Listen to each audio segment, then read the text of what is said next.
Je vais vous parler de le cinéma et son histoire. Le cinéma, c'est une jeune invention dans une pleine évolution technique et artistique. La première projection cinématographique publique s'est produite à Paris, dans le sous-sol du Grand Café, le 28 décembre 1895, par les frères Louis et Auguste Lumière. Son invention projetait 15 images par seconde. Le cinéma était né. Plus tard, Méliès réussit à surpasser les films de Lumière après avoir réalisé des films qui racontaient des histoires et avaient un argument, et fonde la première entreprise de production cinématographique, la Star Film. Méliès passe à l'histoire comme le créateur du cinéma comme de spectacle. Certains de ses films les plus connus sont Le Voyage de Gulliver en 1902 et Le Voyage dans la Lune en 1902 aussi, par exemple. La production cinématographique française, interrompue brusquement en 1914, a repris un an après.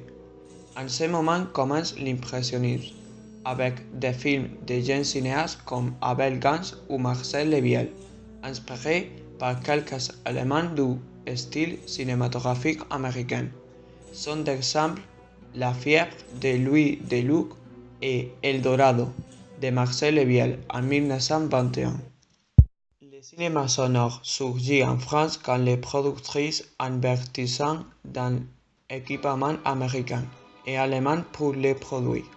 Un directeur et un scénariste très important dans l'histoire du cinéma français en cette époque, c'est Jean Cocteau, avec films comme La Belle et la Bête en 1945, Orphée en 1950 et Les Garçons Terribles en 1929, arrivant à être considéré classique du cinéma moderne.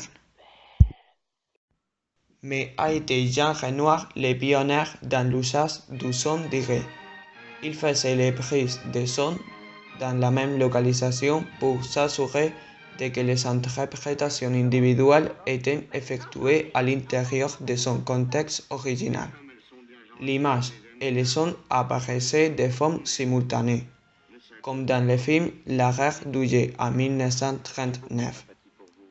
Quelques critiques de cinéma ont cité à ce film comme un des meilleurs de tous les temps.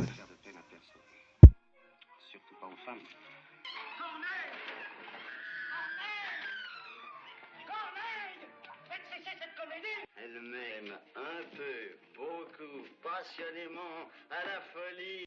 Dans les années 50, le cinéma français se renouvelle. À ce renouvellement, on a l'habitude de lui donner le nom de nouvelle vague. Donc, le succès est dû au graphique de l'image. Certains des premiers films de ce nouveau genre sont À bout de souffle en 1960 de Jean-Luc Godard et Ils 4-5 coups en 1949 de Truffaut. En ce moment, Claude Chabrol, Jean-Luc Godard, Jacques Rivette, Éric Rohmer et François Truffaut ont fondé Cahiers du cinéma, la magazine de critique plus prestigieuse de cinéma du monde. En parlant du cinéma français actuel, il faut dire que les films français obtiennent fréquemment de bons résultats en guichet, comme Les Visiteurs, dirigé par Jean-Marie Poiret en 1992, qui a été un des plus grands succès commerciaux européens des principes de la décennie de 1990. Mais la passion et le caractère expérimental qu'ont caractérisé les chefs-d'œuvre de l'âge d'or ou du nouvelle vague initiale sont aujourd'hui difficiles de trouver. Il faut souligner des titres comme Intouchable de le directeur Oliver Nakache et Eric Toledano, Malavita de Luc Besson, The Artist de Michel Hazanavicius, Amélie de Jean-Pierre Jeunet, entre autres. Pour finir, les bandes annonces de Intouchable, un de mes films préférés. Venu chercher mon papier par rapport aux acidiques. Comment vous vivez l'idée d'être un assisté? Ça vous gêne pas de vivre sur le dos des autres? Ça va, merci, et vous? Vous pensez que vous seriez quand même capable de travailler? Vous en avez de l'humour. J'aurais tellement que je suis prêt à vous prendre à l'essai pendant un mois. Je parie que vous tiendrez pas 2 semaines. Non mais vous avez fini de jouer, hein? Eh mais en fait, vous sentez rien du tout, là. Et la jupe, elle est où, là? Non, ça c'est des bas de contention. Ça, si je les mets pas, je risque de m'évanouir. Moi, je vais pas vous mettre des bas, hein. Même pour vous. Vaut mieux vous évanouir. Franchement, à un moment donné, faut... On dit non, on les met pas, on reste là. Voilà, c'est bon comme ça? Attends. Bon appétit. S'il vous plaît. Oh. C'est qui ce type?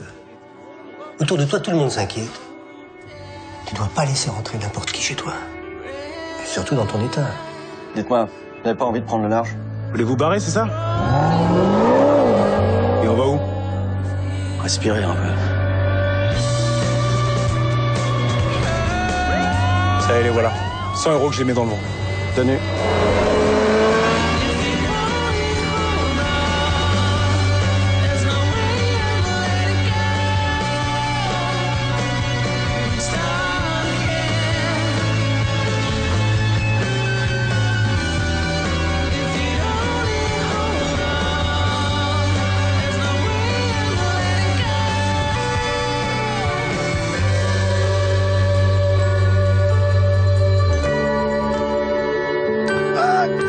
Cette prise d'appareil, là, faut renvoyer un peu.